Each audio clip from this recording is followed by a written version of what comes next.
Hello, everybody. Welcome to this week's edition of Inside the Trojans Huddle from WeAreSC.com. We're 2 days past the Illinois game. And I told you last week we're going to come back and celebrate 5-0. We're not. We're going to do something different tonight. I'm going to mix it up on you. But I'm going to make you this promise. It's not all going to be complaining. There will be some complaining. There has to be some complaining. If we're not complaining after that, we might as well end the show. But it's not going to be all complaining. We're going to talk Illinois. We're going to talk bye week. We'll probably save Michigan for a deep dive after the bye, but who knows? Something might creep up. Fellas, are you ready to get started? I don't know that I am, but if you're ready, I guess we'll do it anyway. Okay, let's start with the positive. There were some positives. You lose a last-second field goal to a ranked team on the road when you don't have your left tackle and you don't have your best secondary guy, and you lose your center early in the game. Obviously, some things went right. You don't find yourself in that position if everything went wrong. I want to start with the two big questions we had to start the year offensively. The offensive line and Jayden Maiava. And I want to talk about what we've learned about those two elements of the team now 5 weeks in. And I think we can all agree Illinois was by far the biggest test. This was the first real game of the season. Let's start with Jayden Maiava. Jayden Maiava last year was very raw. He was something of a turnover machine. He wasn't alone in that, but he was. And I don't think any of the four of us had any idea what we were going to see from him. We know a little more now, don't we? Eric, I'm starting with you. 5 games in, we just watched Jayden Maiava in a tough road game where his team was down 14 going into the fourth quarter. What have we learned about Jayden Maiava? Everything we've learned about everything with this team has to be couched with the schedule so far. So I still think that we've got probably just this one data point when you start looking at there's still a road game at Notre Dame, there's still a road game in Oregon. Like the home game against Georgia Southern, Missouri State, that's not going to mean a whole lot going forward. So going off this and what we've seen against some of the tougher stuff, I think that we've got a quarterback. There's a quarterback in Jayden Maiava that is not going to beat you. It's not going to beat you. There was a turnover in that game and it wasn't great, but it wasn't a spiral afterward. Like he led a bunch of drives. He made a bunch of really good, tough throws in that game. I still see a different kind of confident quarterback. And now he's got to see that linebacker. Like that wasn't even a lot of like deception and oh, where'd that guy come from? I mean, he's there. He's the read. And so you can't make that throw and then there's the next throw that he kind of lofts because there's the guy in that same kind of spot and he goes too high. So there's a couple throws that he wants back in there, but he looks like a quarterback that's going to give you a chance to win every game. And I know last year we got to a point where it was, how's the USC quarterback gonna throw this one away? And I'm not there this year when Jaden goes out there, and there's question marks, but that's a great spot to be offensively. I think at this point, and I think that's what you're gonna get from him the rest of the year. So, Greg, I was nervous that we were going to see a death spiral from Jayden Maiava. He throws the bad pick in a situation where you really can't afford it. He goes out the next series and misses 2 guys that he shouldn't have missed. Frankly, 2 guys that he wouldn't have missed in any other game this year, I think. And I looked at that and I said, oh no, here it comes, disaster time. Greg, he's down 14. He's thrown a bad pick. He misses 2 guys. I'm pretty sure, I tried to count it up on the on ESPN earlier. I'm pretty sure he goes 14 for 16 with 2 touchdowns after that to end the game. That tells us something about Jayden Maiava, doesn't it, Greg? Yeah, it shows that he's matured. He listened after the interception, even though the two passes were obviously not what he would want or SC fans would want. But I think he held himself in high esteem, in my opinion. He came back, he listened to his coaches, and you stated the obvious. He did a good job. He's not the reason by a long shot that they didn't win. I mean, he did throw the intended winning touchdown pass at the end of the game.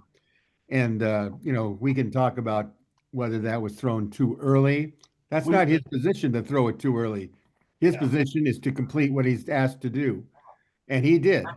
So my feeling about him is, they're going to face tougher opponents. Okay. And I will tell you, even Nebraska to me is going to be a tough opponent because it's an away game. And here we go again. And I don't think they've played their best game yet, Nebraska. And I'm not here to tell you that SC is going to go undefeated from here on out. But I'm not here to tell you they're going to lose every single game that they are from here on out. Every game has a same situation. They could win it or they could lose it. And how are they going to win it or how are they going to lose it? And I thought that on Saturday, there was no blaming anything other than what your eyes saw and told you. And it's a game, and somebody's going to win and somebody's going to lose. And in this case, SC lost, and we understand why. Yeah, and look, this was a disappointing loss for a lot of reasons, but I think one of the things that Jayden Maiava and his teammates can take from this is USC once again finds itself in a position where you have to score every time you get the ball, right? This was Caleb Williams' entire career at USC. Every time he gets the ball, he knows he has to score a touchdown because if he doesn't, the game is lost. Jayden Maiava finds himself in that position again because the defense has completely collapsed, which we'll talk about. He finds himself down. He makes a big mistake. He looks shaky, and he picks himself up off the mat and plays extraordinarily well to close out that game. And Jaden will remember that on the road under those circumstances, and his teammates will remember that. He's not a perfect quarterback. He's not the best quarterback USC has ever had. But you know what? There are probably about 124 teams in the country that would trade their guy for ours. He's a pretty good football player, and he made some extraordinary passes. The one he dropped in between three guys in the middle of the field was just spectacular touch. Mark, Lincoln Riley made the right choice. He made the right choice picking Jaden over Miller Moss last year. He made the right choice sticking with Jayden Maiava instead of picking up Gronowski or one of these other guys that were in the transfer portal, right? We can still trust Lincoln Riley when it comes to quarterback decisions, can't we, Mark? Absolutely, 100%. And you were touching on the point I wanted to bring up. What Jaden showed us so far this year, but especially in this game where he actually faced some adversity, is he didn't fold. But I think we're also starting to see his teammates trust him, and he trusts his receivers to go make a play when they need to. You talked about, throwing that ball to Makai over the middle between three guys. He knows he can trust his tight ends to make that tough catch over the middle as well. And I don't think that gets talked about enough is that chemistry that he's developing now with his receivers. Not to mention, I don't know if you want to call it humble enough, but he's willing to sacrifice in that wildcat and play outside at wide receiver and then throw that nice touchdown. Unfortunately, that was called back, but his decision making has improved. I don't know how many fold, but a lot. And I think that's the biggest thing that we were concerned about with Jaden. Has he improved his decision making, and can Lincoln Riley do with him what he's done with pretty much all of his other quarterbacks? And the answer to your question is yes. Yeah. Now I feel good about Jayden. Look, he's going to find himself in tougher circumstances. Playing at South Bend, playing in Eugene. I saw Caleb Williams meltdown in South Bend. I've seen Sam Darnold meltdown in South Bend. Just because he dealt with that well doesn't mean it's going to be easy the rest of the way. But that's somebody that we can trust going forward. I really believe. Look, just looking at the numbers, and no one is saying he's better than Caleb Williams, but right now he's put up better numbers than Caleb Williams did during his Heisman campaign, at least going into this game. I don't know if they evened out after 5 games, but Jaden is putting up Heisman-like numbers, which is ironic considering on 3, Pete Nakos is a voter, and on his ballot, he doesn't even have him in his top 10. So go figure. Well, you have to, the Heisman is a team award, and we'll see whether his teammates help him to get in the running. We're going to get to the O-line because that was the second question, but you brought up the tight ends. Guys, that tight end room, which has been like missing in action since Dominique Byrd, those guys are pretty good. Lake McCree, who was not a fan favorite. I don't think anybody disliked Lake. You just kind of looked at him and think he's just not that great. You know what? Lake McCree is pretty good. And so is Walker Lyons. That tight end room all of a sudden looks like they're pretty good, Greg Katz, don't you think? Absolutely. But you have to be throwing passes and you have to be healthy. I will be honest with you. I'm not patting my back by any stretch of imagination on this, but I always thought Lake McCree early on showed stuff for me that he could be a really good player if he didn't get hurt. Yep. And he always got hurt. So you never knew how good he could be because he wasn't out there to prove it. But I mean, he's making NFL type receptions in some ways.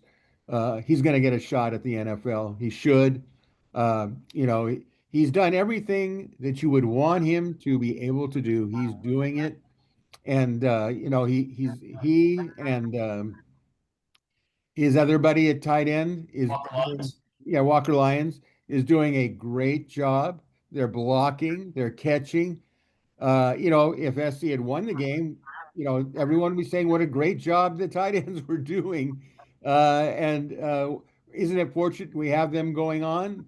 And now the other teams, when they practice against USC's offense, they're going to have to really concern themselves with the tight end. And that's a good thing for us.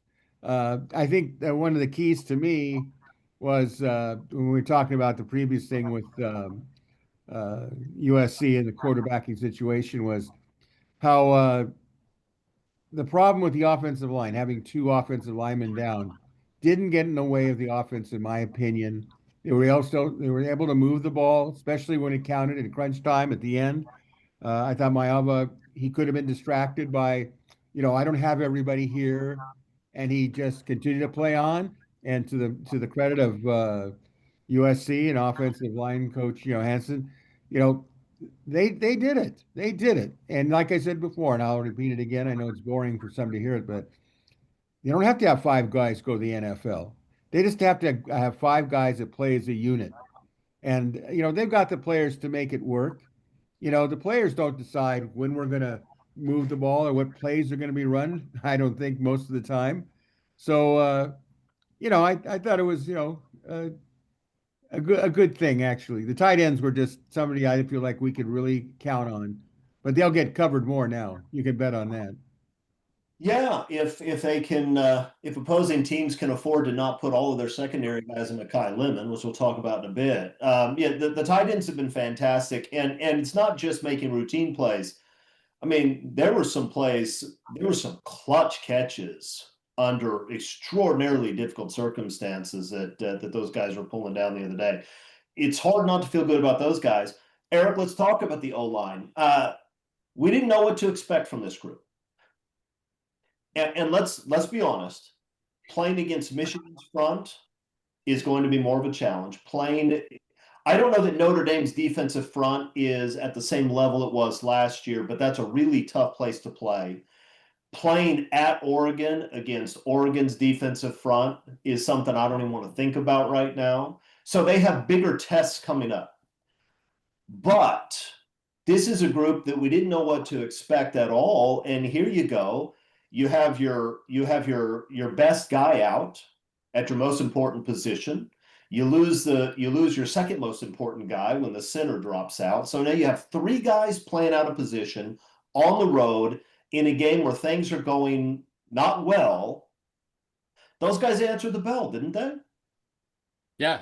I mean, without the pick, without the fumble, is anyone betting against them scoring on both those drives? I mean, that they went and moved the ball just about every time you wanted them to go out and move the ball. Now, we talked about, I mean, in all the offensive line struggles over the last few years, it's just stalemate. Just get it even at the line. USC has enough guys on the outside.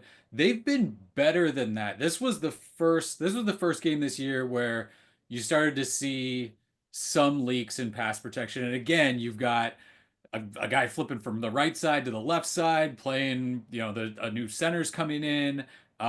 You've got a new guy at left guard, and they're sort of working together.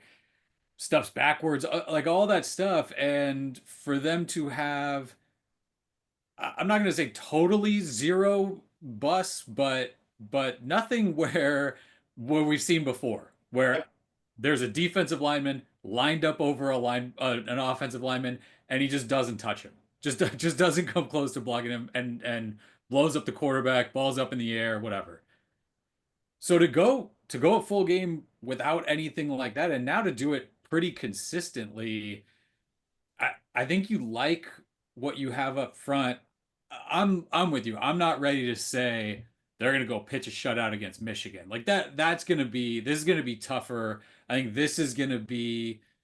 Gabe Akis at Illinois was your first taste of what does sort of an elite edge rusher do. And he had enough plays where he got in the backfield and caused a little bit of pressure where it wasn't like he wasn't shut down, but nobody's going home going, holy cow, that guy just ruined the game. Like we did a few times last year with some of those edge guys. So Yeah, that's definitely a step forward. And now Michigan becomes a tougher task, I think, up the middle a little bit. Yeah, no. Michigan is going to be a much bigger challenge, and I'm not yet in a position to say I feel comfortable the offensive line is going to get the upper hand against Michigan's defensive front. I'm not willing to say that, but it does look like an offensive line, even with some problems and some shuffling, that shows up to play. They play with more physicality than they played before. Those guys deserve credit, and Zach Hansen deserves a ton of credit for what he's done with this group, right? I mean, that was not a sexy hire, promoting the tight ends coach and a young guy, but I feel pretty good about him right now, and I feel pretty good about that group. Fewer whiffs out in space too. Like screen stuff and stuff where they have to get out and move. They're making much more contact with those guys, and that's creating bigger plays for running backs too. I mean, last year there's two guys against one, and that guy made the tackle every time somehow. Splits them both, whatever it is. Someone falls down, and so they've been much better with that. Again, as the level of athlete sort of ramps up as you go, can you keep that up? But so far, so good there. And you've got a lot of guys that are. This is not a bunch. This is not four redshirt seniors on this offensive line. You've got a lot of guys who are going to be around again next year, I suspect. So all good. Look, I know you're screaming at the screen right now. I do realize that we lost maybe the best trick play we've seen in years on an absolute bonehead penalty. It's bonehead. And yes, you can say that the refs shouldn't have called it, whatever. He was at least 4 yards downfield. I don't know what he was doing. He wasn't blocking anybody. He wasn't paying attention to the game. He was sort of just wandering. It was an initial block. There was an initial block, and then he sort of just followed the guy 2 steps too far. Like the T player in center field who just sort of wanders around. I don't know what he was doing. I don't want to beat up on him too much because he came in and played well, I think reasonably well in tough circumstances. That one was bad. It was bad. So we'll go ahead and acknowledge that. Because you can see when Illinois ran theirs, you could see all the offensive linemen. Do not go downfield. Do not go downfield. Do not go down. Like it's just, I mean, they didn't even get back to the line of scrimmage. That's how like intensely they were focused on that. And the rest of the guys, like Alani Noah goes down a little bit. You can see him get to 3 and then hard right turn so that he doesn't get too far. Like that's when you run that play, that's the thing as an offensive lineman that it's just got to be drilled in. You just can't get down there. that mistake won't be made again, but we lose that fantastic run from Makai Lemon, who we'll talk about in a second. We're going to save him for last when it comes to the offense. Mark Culkin, give me your thoughts on this O-line. I look, again, this isn't a knock on Elijah Page, but the fact that you're not really skipping a beat with Justin at left tackle, it tells me that Killian O'Connor is the most important piece on that offensive line. You guys have talked about, the ineligible downfield. A couple of other things kind of sprung up when Killian left the game. You had some high snaps you had to work with, and that kind of affected things a little bit. But this group as a unit, they've outperformed. Something else, in the past, we had to deal with how many holding penalties, how many illegal procedure penalties. That's not an issue this year. So that's another flower in Coach Hanson's hat. These guys are getting the job done for the most part. I don't want to put a percentage on it. For the most part, I mean, yeah, the competition's going to get tougher. But this next game is at home. Hopefully, USC's offensive line will play with the same type of energy, passion, confidence that Illinois' O-line played with at home on homecoming after they got their butts whipped against Indiana.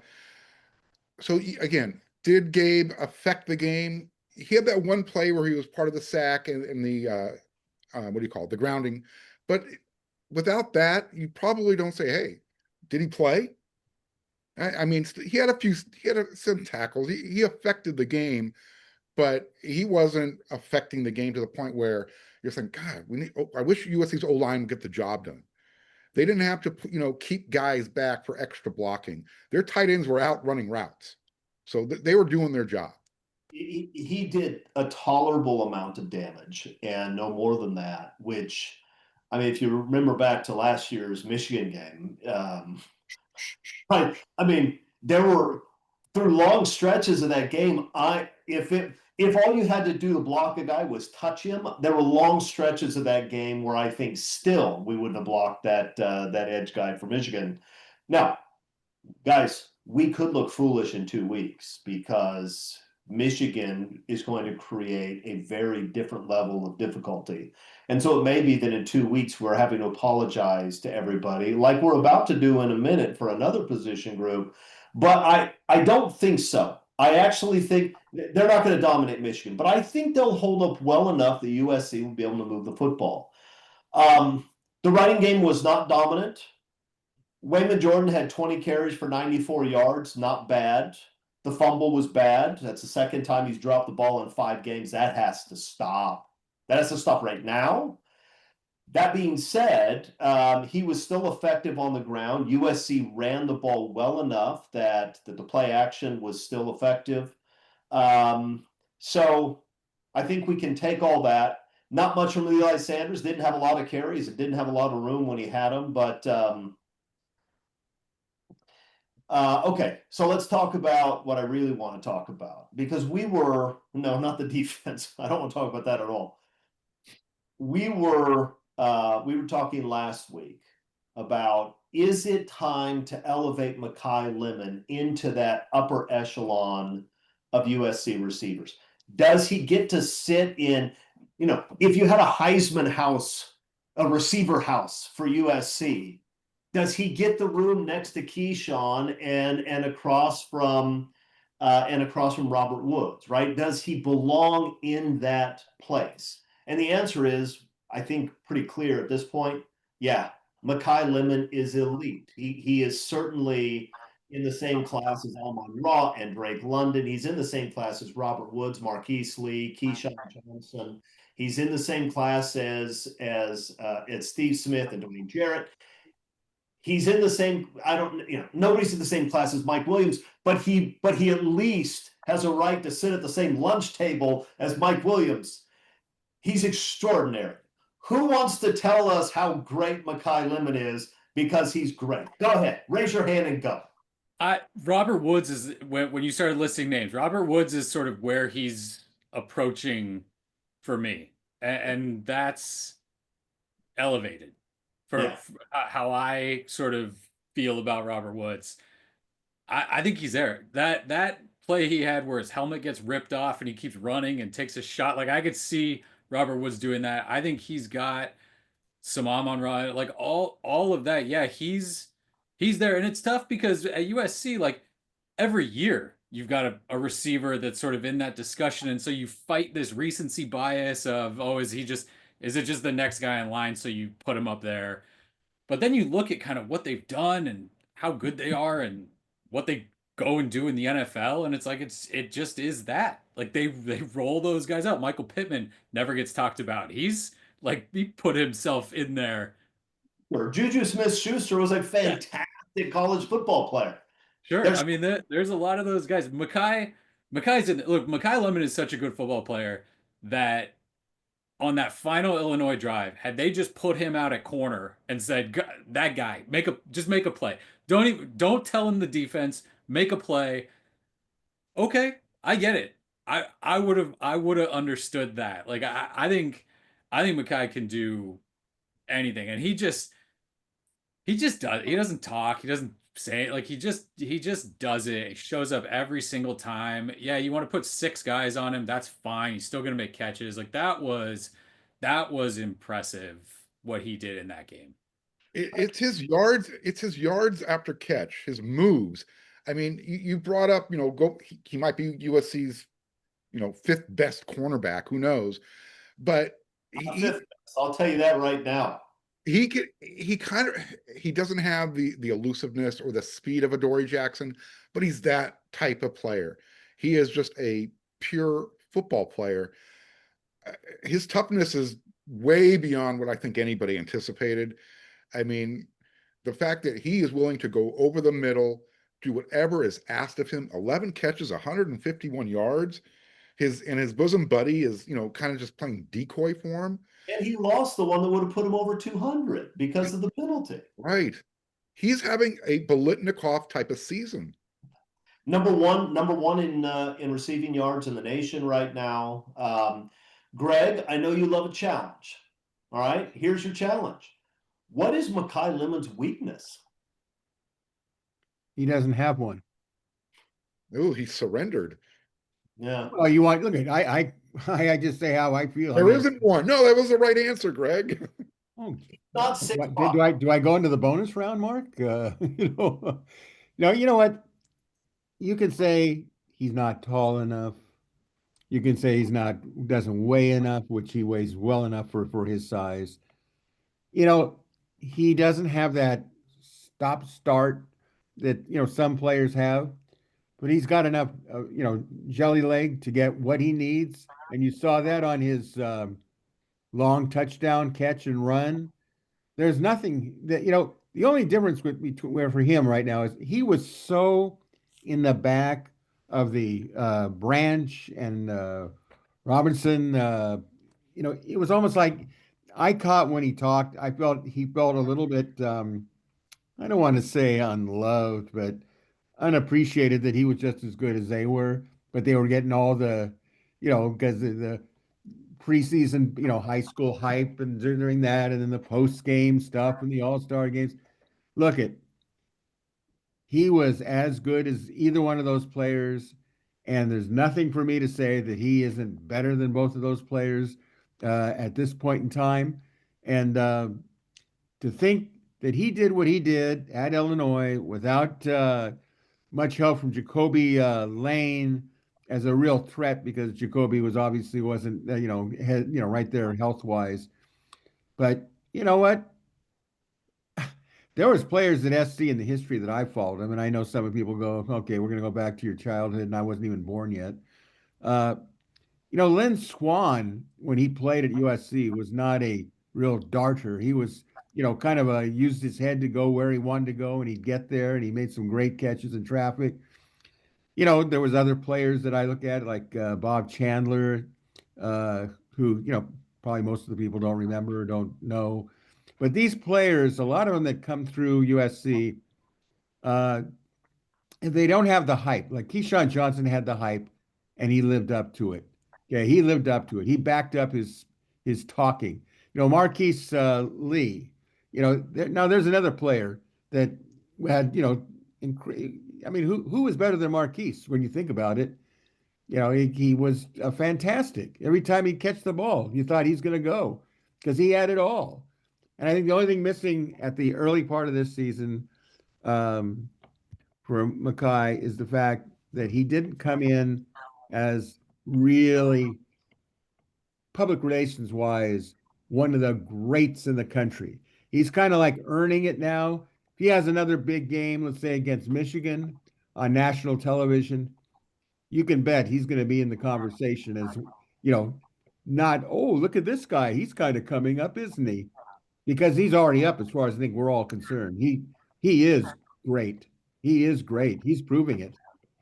Yeah, he's right now, and he's going to get some big stages. Michigan is a big stage. Notre Dame, Oregon, these are big stages. And I'll tell you right now, I don't know what the rest of the USC team will do in those games, but if you get the ball anywhere near Makai Lemon in those games, he will make the play.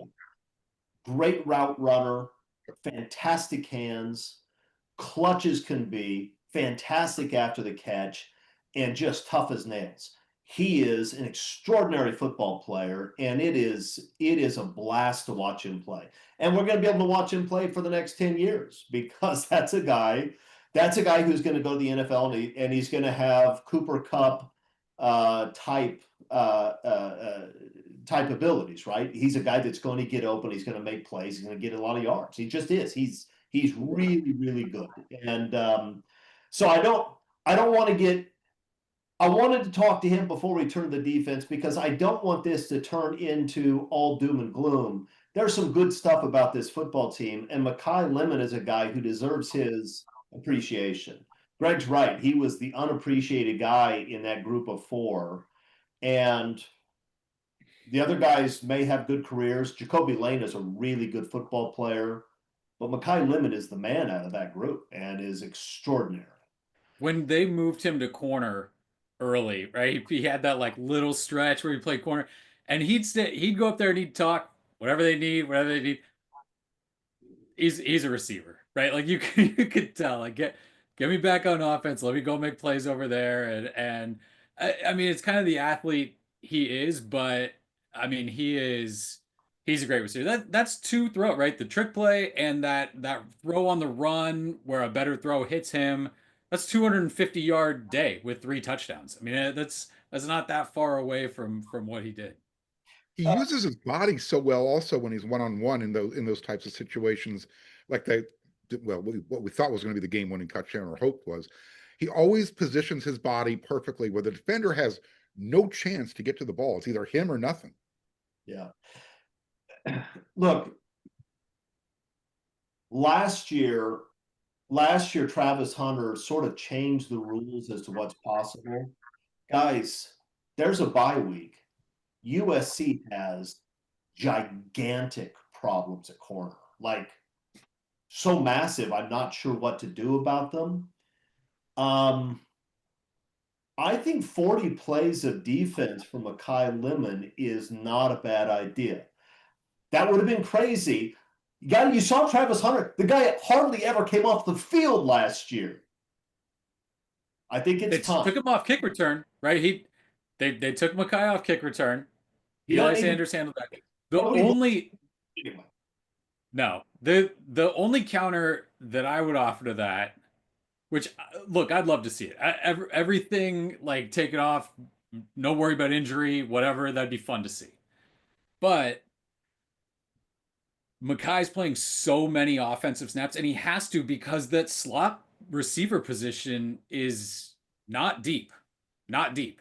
It's Makai, Jay Fair a little bit, and that's it. So if you want to go 3 tight ends and put like Lake in that spot and that sort of thing, like if you could figure that out, that's fine. I assume Jacoby Lane, since he played, now he gets a bye, is more healthy, so you're not relying 90% of your wide receiver production on Makai Lemon. But that's I think the pushback to where you know what, Eric? If you lose him there, that's tough. This is what I want. I want Makai Lemon on the field every down of every game. He can long snap. I can run down on kickoff. I don't care. I never want him off the field because he's the best player on the field in every game. And we really could use him on the other side of the ball. So that's what I want.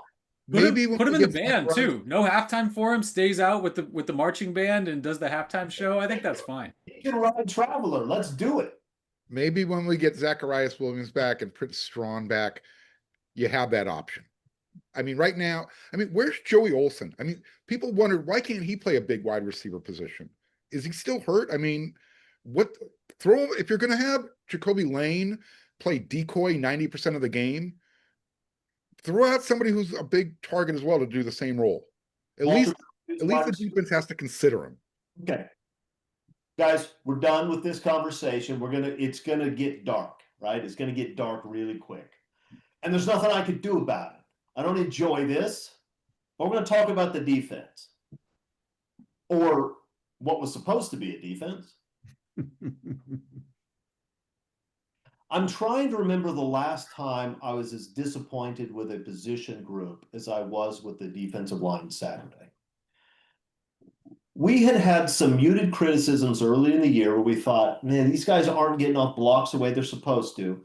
But after Purdue, after Michigan State, it looked like this was a group that was really starting to turn it on. There was depth there, there was talent there was size, there was athleticism. And they're going up against an Illinois offensive line that had been bad. They've been bad. They were bad against Duke. They were bad. They were really bad against Indiana. Against Indiana, they were as bad as if the four of us were playing offensive line on Saturday. To fall on their faces the way they did was shocking and frankly a little demoralizing, because I'm looking at some of the offensive lines on the schedule coming up and I'm saying Notre Dame running game compared to Illinois, that's like going from the third grade playground into the pit at the Coliseum against the trained gladiators. It's a whole different level of horror. That's still on the horizon. Those guys are really good, and those backs are really good, and Notre Dame can't really run the ball very well, and their defense is average, and they run the ball. I mean, they run the ball like nobody's business. That's still coming up, guys. Talk me off the ledge, because after what I saw Saturday, I'm ready to throw in the towel and just say, I give up. As long as Lincoln Riley's coach at USC, I guess we just have to score a touchdown every single possession, every single week. Help me. You have to hope that the defensive line gets the same kick in the pants that the Illinois offensive line got last week after that Indiana showing. The most frustrating thing I think about it is you heard kind of on the TV broadcast and from what Brett Bielema said afterward, they just decided during the week, hey, let's just run at them. Hey, let's just throw double teams at them. Let's throw big guys on the field. Let's just run at them. And USC let that be the answer. Like, not a ton of scheme stuff, not a ton of let's just run at them. And the USC defensive line caught every block, got pushed off the line, played moving backwards, and the hope is that was the eye-opener that all of the social media posts about their number one in sacks and their this and that didn't provide them.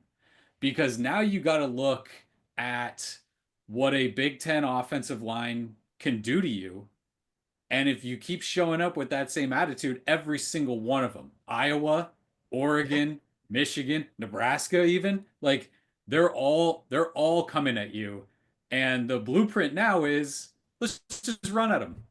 Let's just throw big guys at them, and we don't think that they can stand up against it. And so yeah, that's the message that got sent, and that's what you're gonna have to counter now. And can they?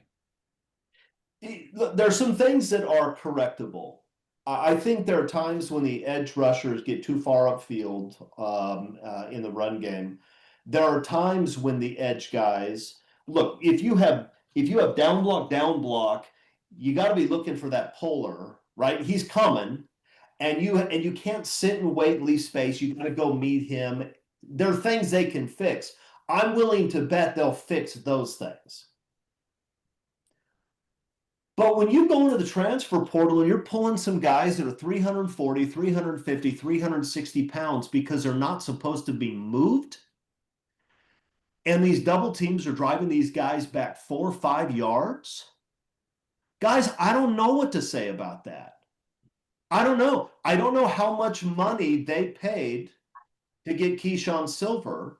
And I don't know how many times I watched Josh Jarrett in the offseason with that gigantic body moving so rapidly. And you think, man, these guys should make a difference. These guys should be able to control the A gap. Those defensive tackles got their butts kicked over and over and over and over again, and they never responded the entire game. That's what happened. Keyshawn Silver got dominated Saturday. He got embarrassed. He got treated like a little kid by a bully in the street. That's what happened. Does he bounce back from that? I don't know. He didn't in the second quarter or third quarter, fourth quarter. Guys, I don't know what to say about that. It's not what I expected to see. And it's not that the numbers were horrific. Alex Grinch had games where the running game, where the running backs had a lot more yards, right? It's not that the numbers were horrific. But I'll tell you right now, if you play that way against Notre Dame or Oregon, you will have a 350-yard rushing game because Illinois is not as talented as those teams are. Greg Katz, help me out here. I need some help because I watched what I saw Saturday and it changed my whole impression of what USC is building on that defensive line.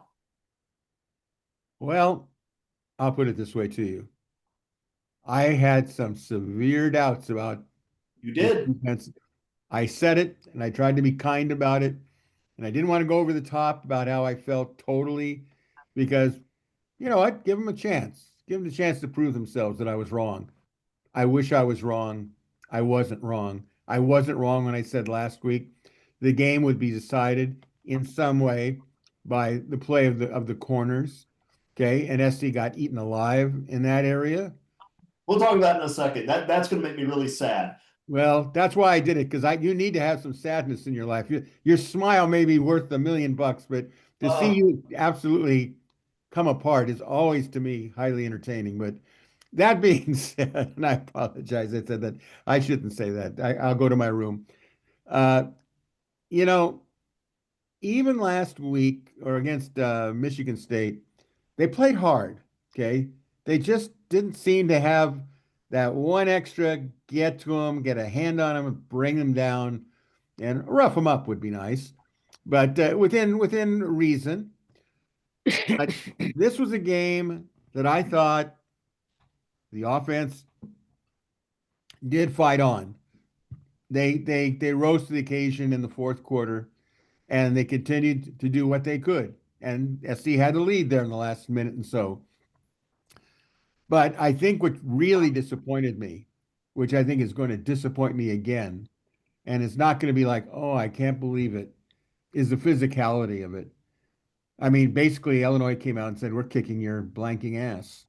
Yeah. And they did it. They did it on one-on-one blocks. They did it on double team blocks. They didn't have to sit there and go, well, we'll try to trap them. We'll try to, do certain things. They just said, okay, stop it and see if you can. And you know what? They didn't have running backs who were as they were effective. They weren't sensational, but they were effective.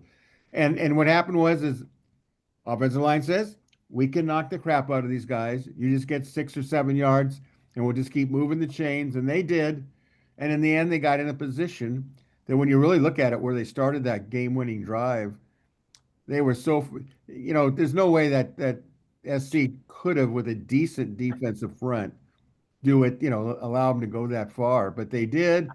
And they're a mess. I will tell you that. They're a mess because mentally, and I'll stop with this. Mentally, either you stand up and say, I'm going to kick the you-know-what out of you. It's either you or me, buddy. What's it going to be? I felt at the point in that fourth quarter, it was going to be, you're going to kick the crap out of me, and I don't like that. But you'd say as a coach, well, then do something about it. and they didn't. When Illinois gets the ball back with 1:55 left, and they proceed to run the ball almost every down the field, that's demoralizing, right? It's like, I mean, can't we force them to throw on our corners who can't cover anybody? Can't we force them to do that? And the answer was no. So, guys, I don't know. It's 1 week, and we've talked about this. There are about 10 guys in that room who you say that guy is built like a future NFL player. You should be able to find 6 guys out of a group like that are willing to show up and play tough. You didn't have that the other day. Some guys played better than others. I think Jayden Maiava didn't get dominated the way some of his interior colleagues did. I don't think he was shedding blocks particularly well, but so I don't know that it's a complete lost cause. But I'll say this: Michigan's watching that film, and they're saying all we have to do to dominate USC's defense is do what Michigan football has been doing for the last 80 years, right? We don't have to do anything different. We don't have to expect our true freshman quarterback to make big passes downfield. He will, but we don't have to have him do that.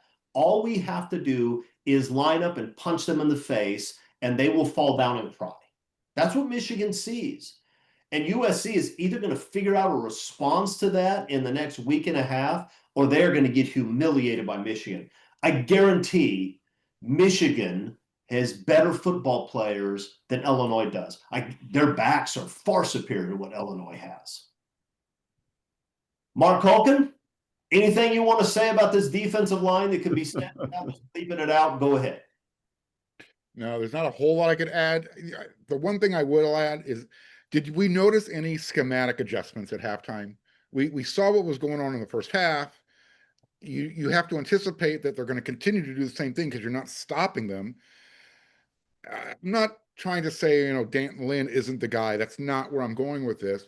But what did the X's and O's do from a standpoint to help these guys out?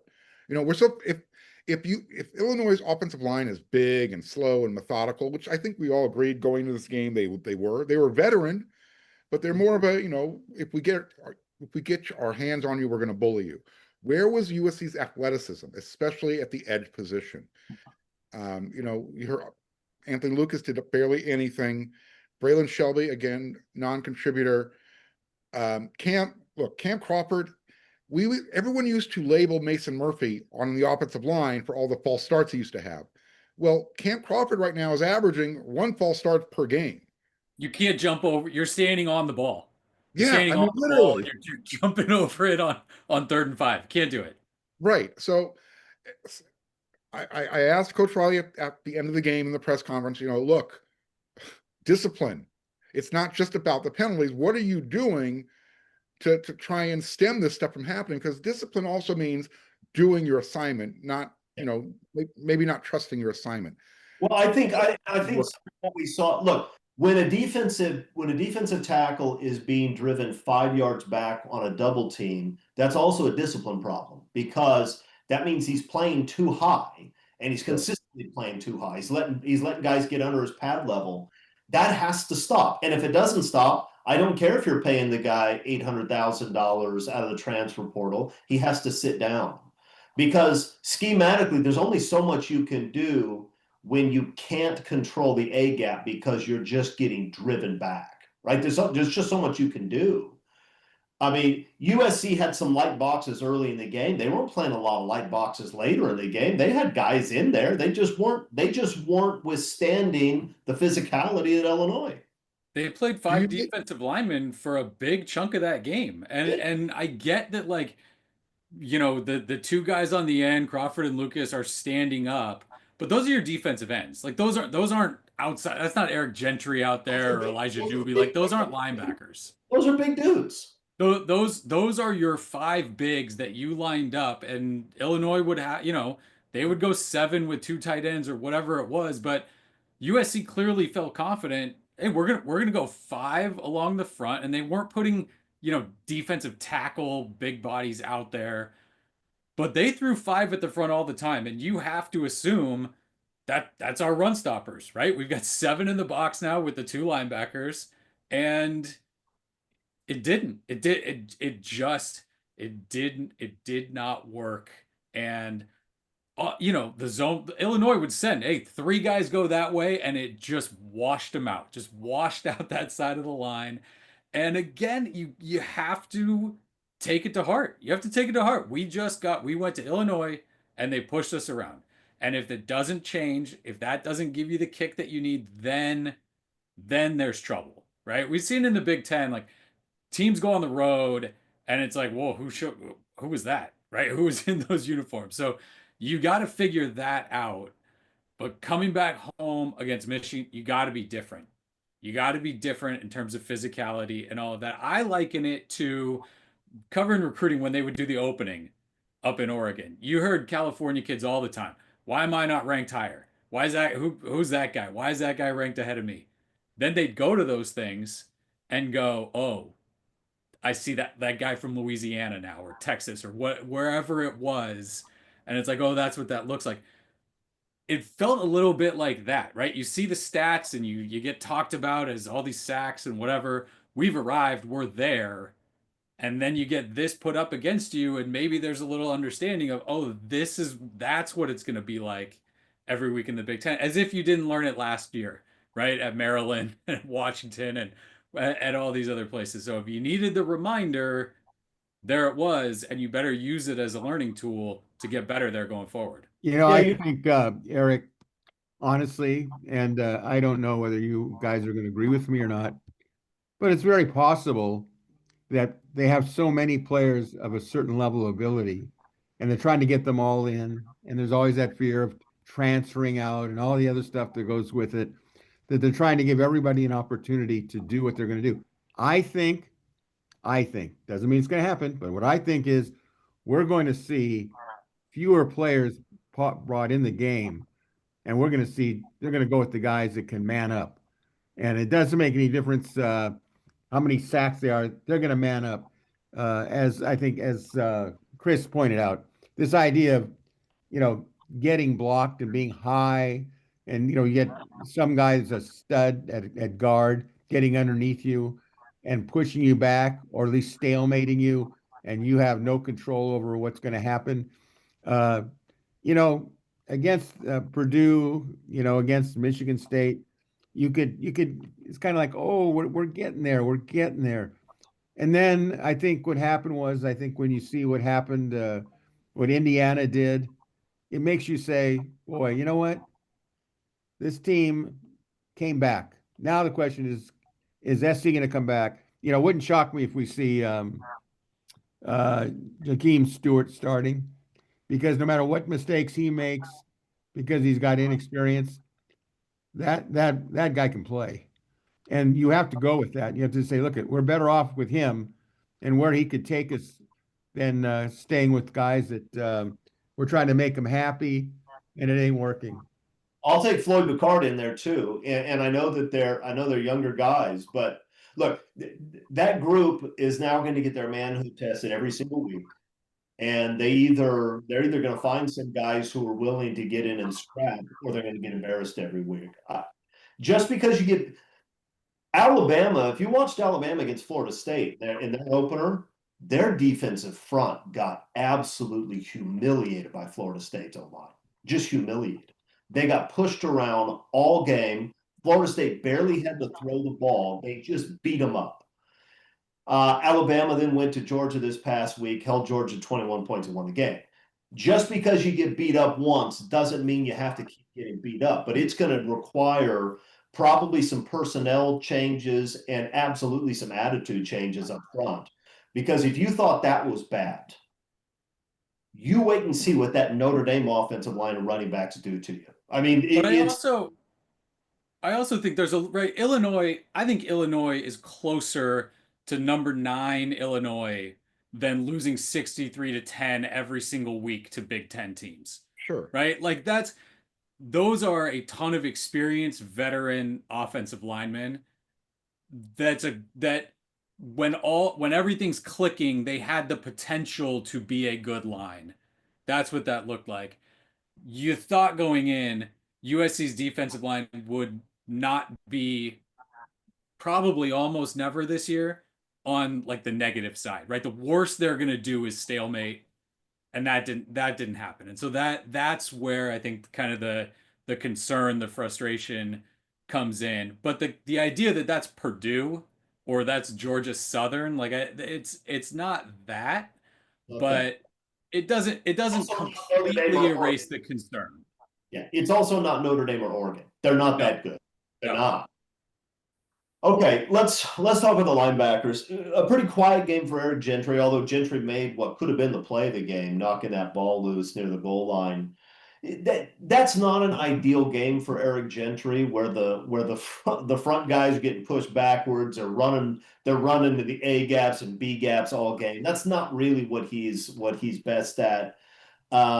He still found a way to make a huge play that probably could have and should have won the game for him. Guys, we talked about that other spot, and I gotta say, I don't know if there's anything they can do about it. And I don't know what it is I don't know what Rob Ryan and Danton Lynn are asking Desmond Stevens to do. But the number of plays where he stands there after the snap for about a second and a half and then catches an offensive lineman 4 yards past the line of scrimmage is about 90% on running plays. It just is. And until I almost feel like you have to blitz him every down. That way he'll run forward and know where he's going. Because right now he doesn't know where he's going, and he stands there and he's slow, and because not foot speed. He can run, but he doesn't. He stands there and catches blocks, and when he's in on tackles, it's 7 yards downfield. Guys, it's bad. I hate to call them out like that, but these guys are pros now. They make a lot of money. That's your life. It's bad. And I guess they don't have another answer because we don't see another answer, although I'm ready for some Jaden Walker myself. But guys, it's not good. Mark, you want to say something? Do it. Well, Tamir Robinson got a lot of run in the second half. So maybe he's, I've said in the past, I'll say it again.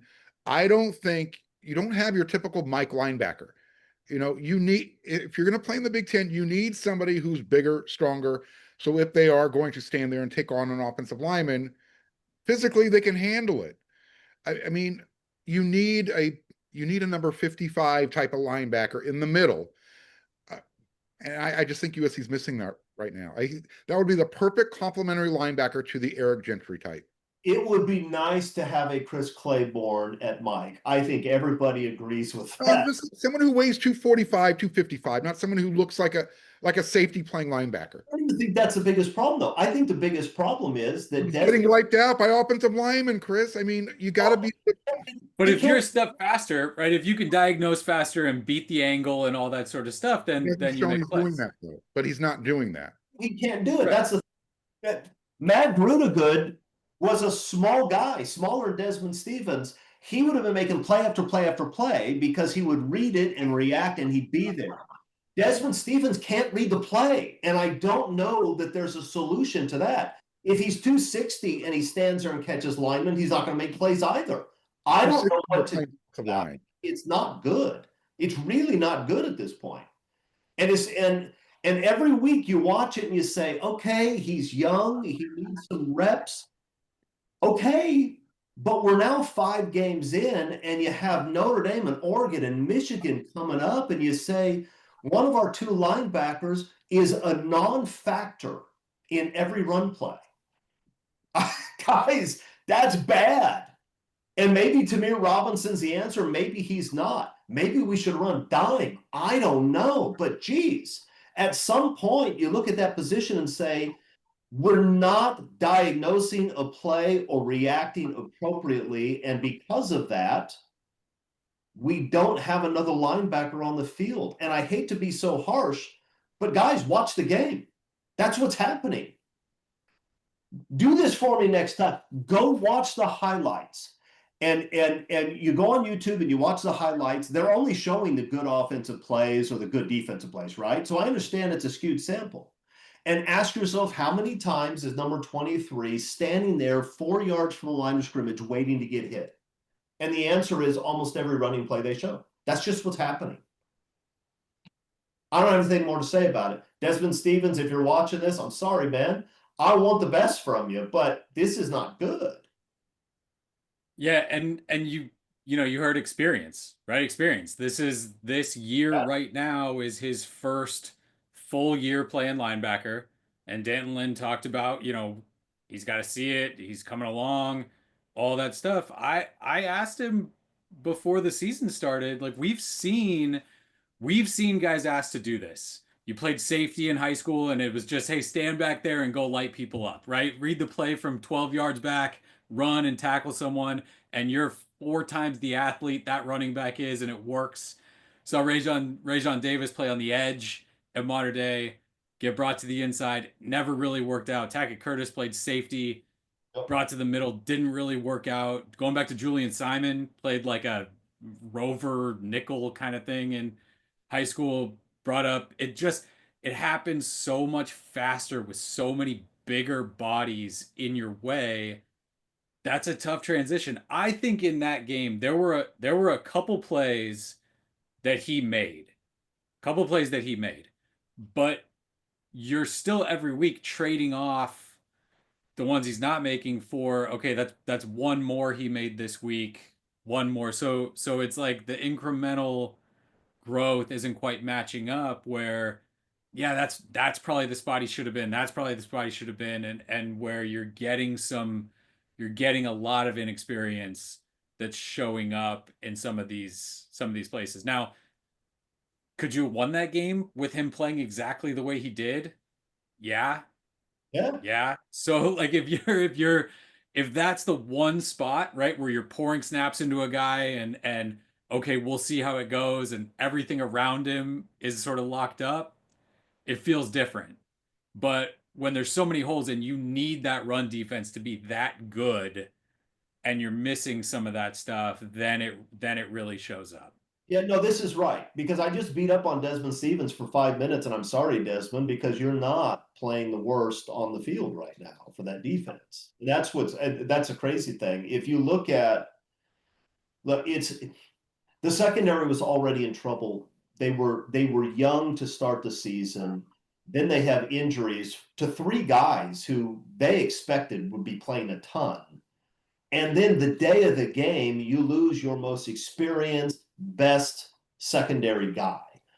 That's a terrible situation to be in. And a lot of secondaries would be in trouble under these circumstances.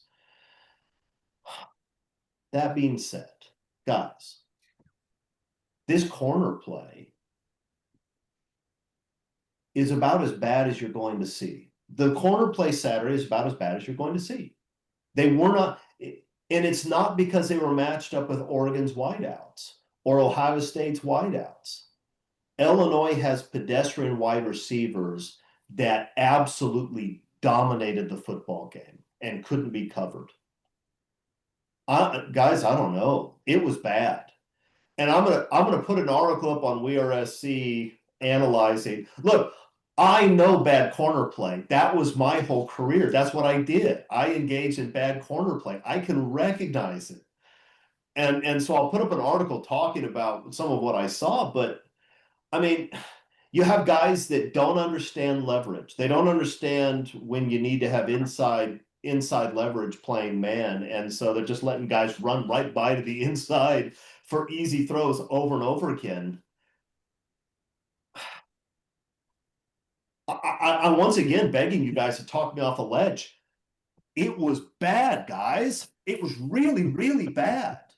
As bad as the defensive line was, as tough as it is to watch Desmond Stevens learn to play linebacker without the experience to do it, watching the corner play against pedestrian Illinois wide receivers was really tough to deal with.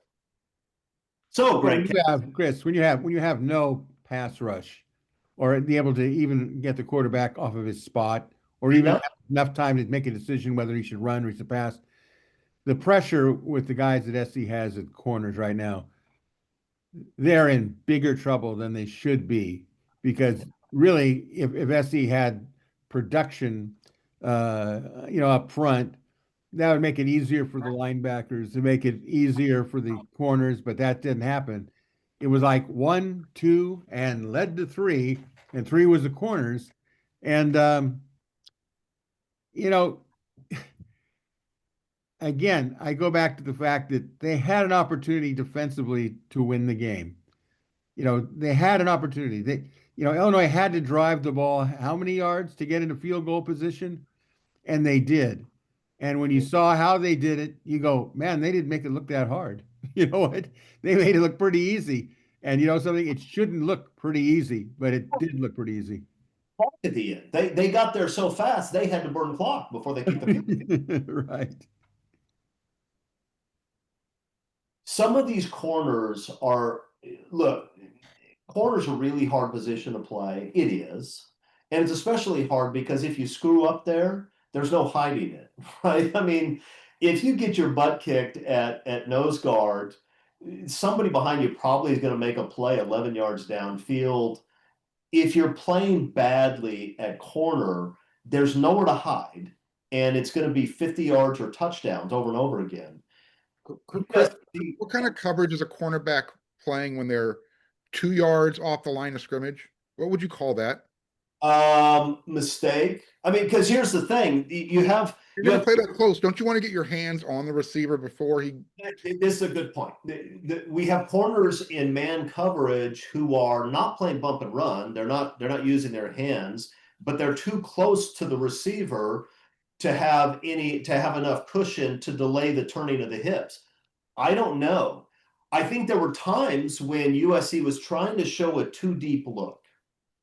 Right, they wanted to look like a too deep zone. They were actually in man.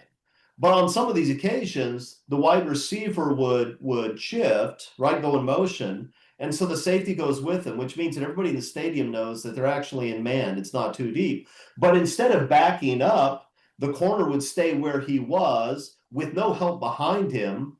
And I can't stress to you how difficult it is to play man defense if you're not getting your hand on the receiver and you only have a 2-yard head start, because nobody can backpedal that fast. I would outrun that guy right now, fat and 52, because nobody can backpedal as fast as a receiver runs straight. I don't know, man. It's not. So is that the scheme? I mean, is he being asked to line up there?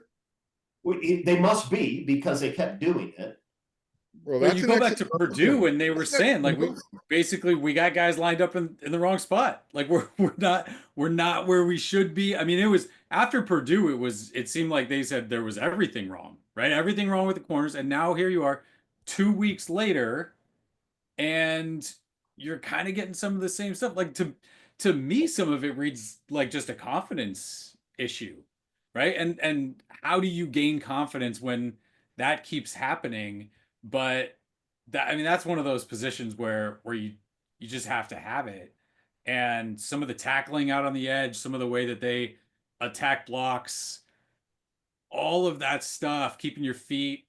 Oh, it was hard to watch. It was the rough. The truth is, I don't think that these are guys that are completely without talent, right? Marcellus Williams and Braylon Conley, I think, have the ability to play football at this level and play it well. I really believe that. But Conley, that poor kid, had about as bad a day as you're going to have in a college football game. I mean, that was grim. And there were times that I do think there were alignment issues. There are times when you have defensive backs in man coverage on the slot, and they look to be shading slightly outside with no help inside, and the guy runs a slant for 18 yards, and you ask yourself, who told him to do that? Like, whose idea was it to do that? It's harder to throw the outside routes than it is the inside routes. Do not give them guys, I don't have an answer. I'll say this.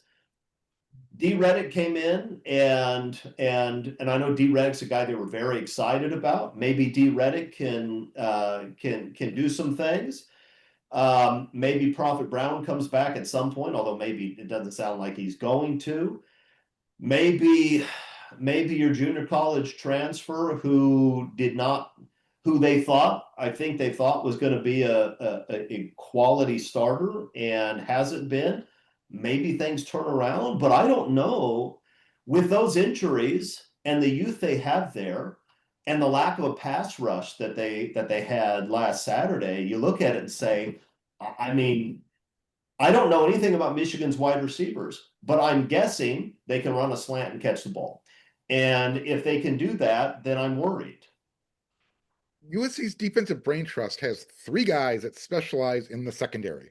Yep. Dan Quinn is the defensive coordinator. Doug Belk was a defensive coordinator and a safeties coach. And you brought in a guy specifically to coach the cornerbacks, Trevon Reed. Where's the disconnect? Are there too many secondary coaches in the kitchen, so to speak? Too many chefs trying to add their flavor? I don't know. But that's why my first question to you, Chris, what was the X's and O's schematic lining up Braylon Connolly the way they had him lined up? I don't have a good answer for you, because if you're in bump and run coverage, and you have inside leverage, if the guy tries to get inside, you fight that, right? He can't get a clean release inside. If he goes outside, you bump him with your outside hand and you run with him. That can work. But being 2 yards off the wide receiver and not playing bump and run, just sort of taking a couple of back pedals as he comes out of his break, it means you're instantly having to turn your hips because you have to be able to run with him. And as soon as you turn your hips, you saw it on the touchdown against Conley. The receiver is about 5 yards upfield. He already has to turn his hips to the outside to run with the guy because he started with only a 2-yard cushion, and then he gets a clean inside release and there's nobody there. That's bad football. Dan Lynn knows that. Doug Belk knows that. Trevon Reed know that, right? I mean, they know that. Those are good coaches. They are. They're good coaches. Just like Coach Henney and Coach and the rest of the right. It's Rob Ryan knows how to coach linebackers. These are good coaches. We're going to see how good, because they have some real work to do right now. Some real work to do. That was about as disappointing a defensive performance as you'll ever see. It was horrible. It was horrible.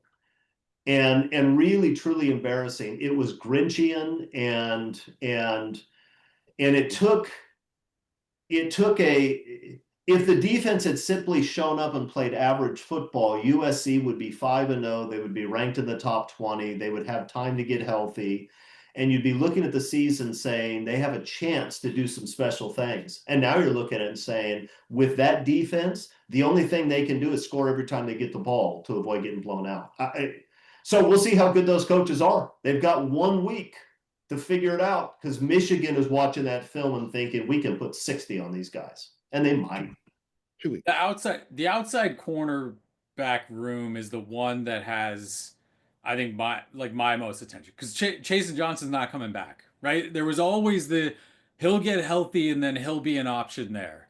And so when you lose him, I mean, you go back and look, like the guys that you thought you'd have for that game, right? Kamari is obviously one of them. Chasen Johnson is one of them. And I'm talking like preseason who you thought you'd have. Alex Graham had come on to the point where he was going to play. Prophet Brown was going to play, and you knew D. Reddick was a guy that was going to factor in. So you got 5 guys, and you look at what happened to Illinois last week when they had, I think, 6 out in the secondary and got just annihilated. Yep. USC lost on a last-second field goal. Now, the thing is, like, you're not going to have Chasen Johnson, right? Like the answers on the outside aren't there. D. Reddick's a true freshman. Alex Graham's a true freshman. Like those guys being the answer and not making mistakes, that's not going to happen. So, especially at outside corner, like I don't know if Alex Graham could play there. We knew he was working at nickel. He's played all the spots back there. Is he an answer on the outside? D. Reddick's not an answer on the outside. He is a nickel safety. So you sort of are what you are at corner at this point. And so that's where the answers have to come from. I think DeCarlos Nicholson was kind of battling some nagging stuff there. He's not, that's not going to happen. You might have him more in these other games. But yeah, there's not on the outside. It doesn't feel like there's this answer's coming. and you have to wait to this point, and then there's something there. It's you got to coach up what you got at this point, and that's where the answers have to come from. And as Greg pointed out, you need help from the guys up front. You just do, because they don't have a chance to be solid at that position unless you're getting a pass rush. Okay, well, that's grim. Guys, let's talk about this. Why would you say that's grim, Chris? It's, What evidence do you have that it was grim? guys, we thought going into this season, I mean, most of us did. Greg probably knew, but the rest of us thought, okay, we're going to have a defense this year. That's exciting because it's been a long time. I can even handle an offense struggling a little bit if the defense is solid. And I thought the defense would be good. Well, that's what's so disappointing, Chris. That's what's so disappointing. We saw the improvement they made last year. They weren't great, but they were so much better than they were in 23 and 22. Yeah. And you think, oh, they're just going to take that next natural step and get better and build off of what they did last year. And they're falling on their face. So at least we don't have to worry about Henny and Lynn going to take another jobs right now. Okay, ton of vets last year, though. Ton of vets. All those corners, the middle line, right? The middle linebacker, the safety, like ton of vets who had played a lot. Yes. Had played a lot, had seen a lot. Yes. And I think that's some of where this is, right? And the inexperience. And I think you're catching maybe a little bit of that transfer portal stuff where you go out and get a vet because you know he knows what's going on. You plug him in, fewer snaps for your guys to develop, and there's gonna be a learning curve. If you want guys to get snaps and get experience, sometimes, not all the time, sometimes this is what it looks like. Are you off the ledge, Chris? No. I'm looking down to see. Don't push him, Mark. Don't push him. He's right there. I'm looking to see whether if I actually jump, whether I land on something soft. Okay, so we've been arguing on the message boards, and if you're not if you're not a member of WeAreSC, go sign up, because now you can argue with Mark and me on the message boards. You can get all of this, but written. You don't have to hear it. Yeah, no, and that's my best medium. So I can be a jerk in writing instead. We've been arguing about whether or not USC should have thrown the ball into the end zone or should have run the ball and try to run the clock. I don't want to get into that particular dispute right now. But I do want to ask you guys this.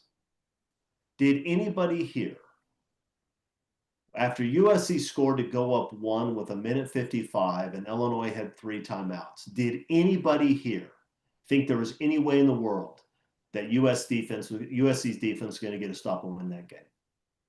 Because I didn't. That's what was demoralizing about it. It wasn't a situation where I thought, okay, look, I mean, I can see the defense doing something. We're getting some pressure. No. I looked at it and said, we can't stop the run. We can't rush the passer. We can't cover anybody. I mean, in 1:55 with 3 timeouts, they could score 6 times if they wanted to. No, I think 3 of us, I think I heard it from 3 people in the press box. I said it out loud, too much time. And then my phone, ding, ding, ding, text messages, too much time.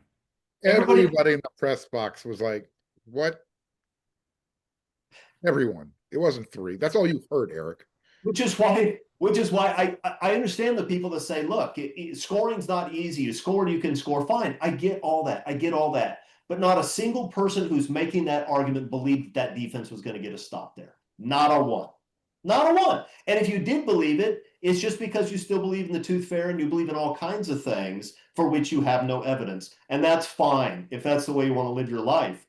But I told my son, they scored and I cheered, and then I looked at the clock and I told him, it's at least an 80% chance they score here. It's going to take something miraculous. Chris, and this is all I'm going to say on it, because I don't believe in stats to tell the whole story, but I think in this situation they do. USC was 8 of 14 on 3rd down conversions, 4 of 5 on 4th down conversions, and here's the best stat of them all. They were 5 for 5 in the red zone scoring. There's zero reason why they went for the touchdown on the first play. There was if your first inclination is let's throw the ball, you know what? Dial up that play that Matt Leinart skipped the pass to Brandon Hancock in that game against Texas, but complete the pass in the flat. Just take a little bit of time off the clock. Make them use one timeout, if not more. That was what was so frustrating. It was, I get it. You get the points when the points are available, but USC had the advantage. They had the options, and that's what I think where you and I are on this whole thing. Nobody watching that game thought USC was going to get the stop. That's the truth. Not a single person believed it, right? It was your strength. If you're going to fall on your sword, die on your strongest sword, which is your offense. But and that gets us back to what's really so demoralizing about that game is I thought we were past those times when I knew USC's defense was going to have games that didn't play very well. I knew that. Everybody has those games, right? In this day and age of college football, Nick Saban's teams sometimes gave up 40 points. I saw it happen, right? So it's not that. I knew they'd have rough games. It's just that I thought we were past the point where the defense was so inept that I knew they didn't have a chance to stop anybody. I thought we were past that, and we are not past that. Not in that game. We Not are in that game. dab in the middle of that is what we are. The And one time USC's cornerback played great coverage, DJ Harvey gets flagged for a PI. I mean, that was the one time he was in position. Any cornerback was in position to make a play. Yeah. Well, and that's another issue. And I know we're going to have 38,000 comments about how bad the officiating is. Guys, we know it's bad, but the officials didn't make USC play defense that badly. They looked like that's the way a defense. That's the way Missouri State looks playing against USC early in the year. Like they have no chance to do anything. All right. I don't. So You know what? with Let me that just- play at the end, I don't think Lincoln is wrong to throw it in the end zone in a game. If you told me this is the situation, you have the ball at this yard line with this much time, can you score a touchdown right there? Yeah. Yes. You cannot win the game if you are not winning the game, right? You have to get more points than the other team. It absolutely makes sense. The feel of that game, and maybe it wasn't on the sideline. Like on the sideline, I guess you have to believe we brought the whole team here. We think the whole team's going to play. We think we can get one stop. And so, yeah, that's probably what the feeling was on the sideline.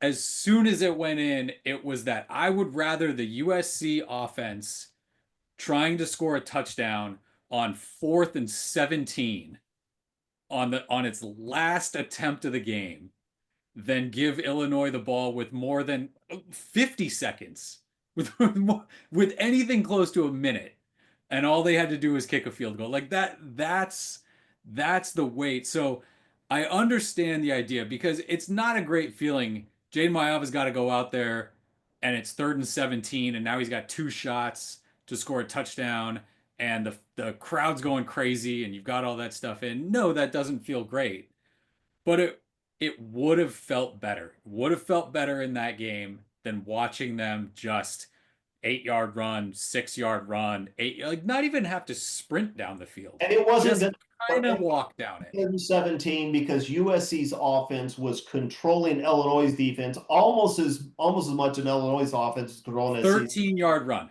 13-yard run the play before that to go to the 2-minute timeout or to get them. You're correct, Eric. That was the play yes, that was it.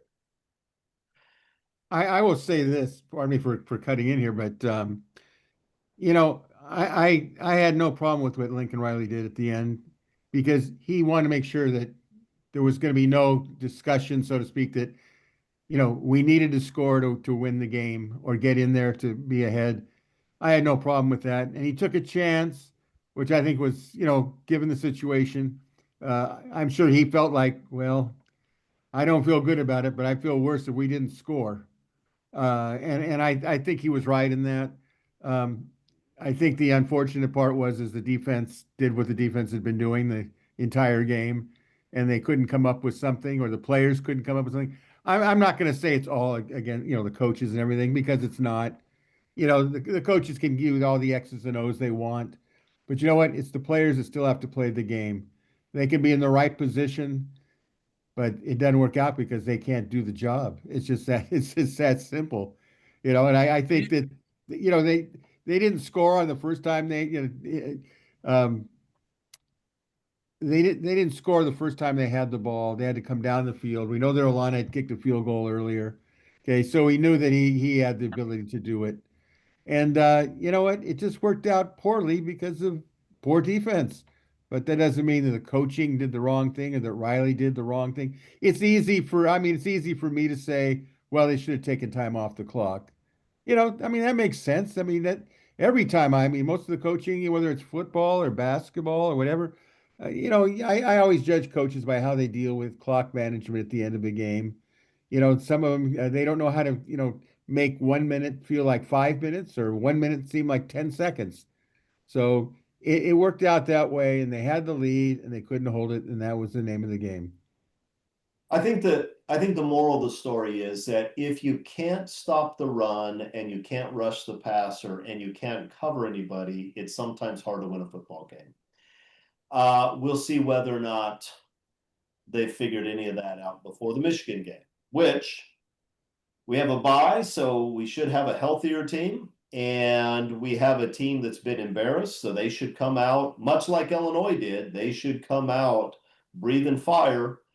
And look, this USC roster is still good enough to beat Michigan in 2 weeks. They are.